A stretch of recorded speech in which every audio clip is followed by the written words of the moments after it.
guys, I hope everybody is well, and first of all I will apologise for the rain sounds you can probably hear in the background as it's storming here in the UK, but I want to talk about this BBC news story here in the UK that has been uploaded in the last few days.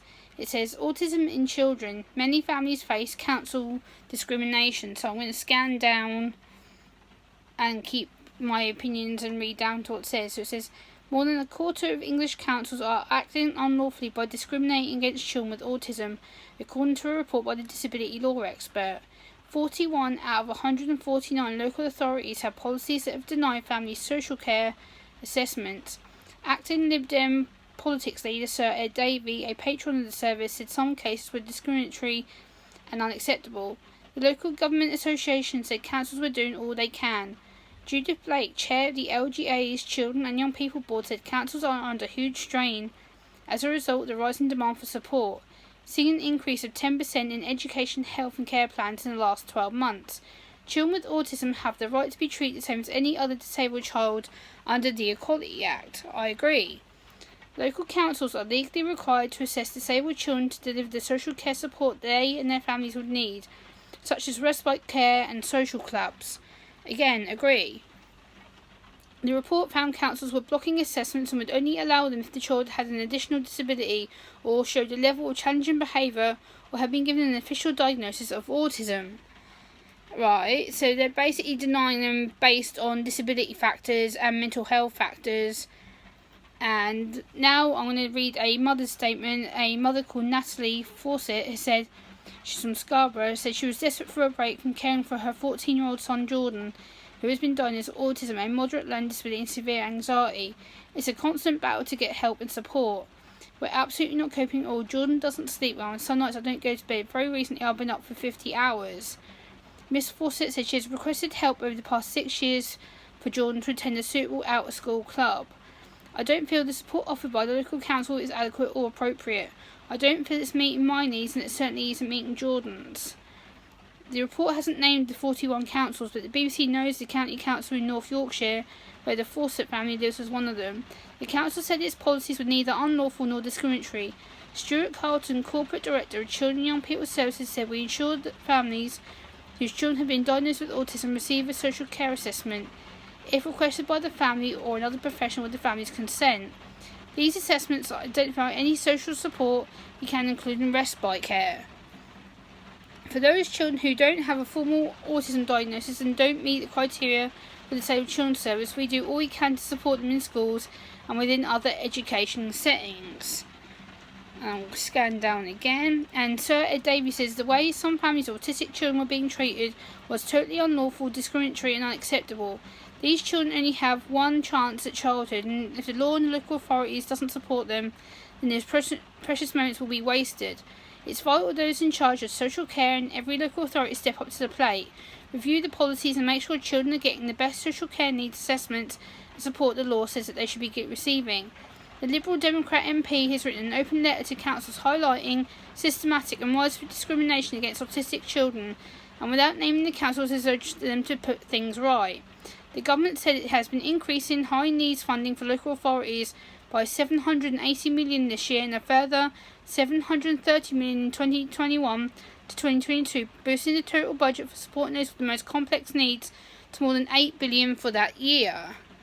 But it's all well and good saying that and proving that and doing that is two different things. And it says parents feel humiliated. Professor Luke Clements from the University of Leeds School of Law, who led the research, concluded parents have been let down and damaged. His team analysed freedom of information responses and searched the council websites for policies. He's been a lawyer for over 40 years and couldn't find some of these policies. What a family with a disabled child with a myriad of other problems could possibly do, I just don't know. They would have to give up. And then the National Autistic Society has given a statement. It says the National Autistic Society said families of autistic children up and down the country are being failed by the councils that are supposed to help them. The head of policy and public affairs, Tim Nichols, has said the report was damaging evidence that far too many families have to fight too hard and wait too long to support their children crucially need. What we hear too often is the families bumping along from crisis to crisis. In the worst cases, children end up needing intensive support, end up in care or a mental health hospital. That's exactly what we need to be avoiding.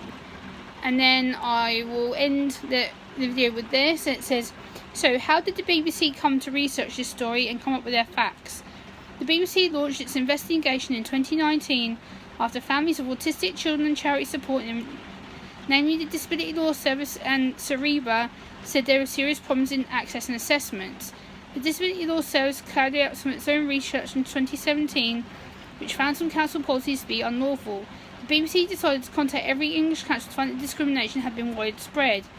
Between April and September 2019, the BBC submitted freedom of information requests to all local authorities in England, requesting their policies for dealing with assessments of disabled children. The University of Leeds joined the investigation towards the end of 2019 and provided a team of legal experts to analyse the policies and responses to the freedom of information. They concluded that 41 of the 149 English councils were breaking the law and discriminating against children with autism under the Equality Act of 2010, meaning children with autism were not being social care assistance or support that them or their families would have needed. This joint report was due to be published earlier this year, but has been delayed due to the coronavirus outbreak. This is absolutely disgusting. This is absolutely ridiculous. Children and adults are being failed by local councils across England because they don't know how to care for us, or there is not enough support put out there for families, carers, respite carers, parents of people with autism, not just children. But I know this is for children, this article, but for adults like myself, who dropped through the system numerous times, were never picked up help at school, never recognised at school. This article is shocking. How many more children are falling for the cracks, the gaps? How many more children are going to be failed by the UK councils because they don't know what to do? Again, this is lack of awareness, it's lack of support, it's lack of money, it's lack of understanding, it's lack of getting the actual people with autism involved and actually asking them what their needs are and how best to support them. If you get people like us who actually have autism involved and understand us, then you'll know how to help us by getting us crucially in the middle of our care and putting us in the centre of our care. Then you'll be able to help us. The councils don't have any knowledge because they're not educated and they don't get mandatory training, which should be mandatory under the Equality Act and under the Autism Act of 2009, which I will attach in the video description below. Please like, comment, share and subscribe to my channel for more content, and I'll be back next time. Bye!